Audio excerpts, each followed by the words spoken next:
Is our right to self-custody our digital assets in jeopardy with the current version of the Clarity Act? I think over the long term, most people aren't going to want to. The majority of the population does not want to self-custody. The equivalent that I could give you would be, prior to the 1960s, people took stock certificates and put it in their house, like in their safe. That's effectively what you're doing with your crypto. You're buying it on an exchange and then you're moving it to a storage device that you have ownership of. There's just a lot of liability with that and responsibility that comes along with it. You don't get the assurances of holding it in institutional custody with the insurance and other things, but there's a lot of assets that just don't have the infrastructure is not built for it yet, right? Like we're still waiting on HBAR and XDC over there at Anchorage. We've been hounding them for a year trying to get that, across the line. But as of now, they've done it on the B2B side, but they haven't done it on the wealth management side. So stuff like that, Hash, I've talked about that one on here before. I mean, there's a lot of different digital assets that you're probably going to have to hold on your Ledger or your Tangent wallet or your Decent wallet, whatever cold wallet solution you're using. We like Decent.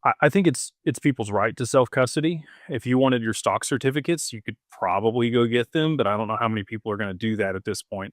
Right? Like it's much easier and safer to transfer those electronically and have them held with a custodian. That's why BNY Mellon has, 60 plus trillion dollars in AUC or assets under custody.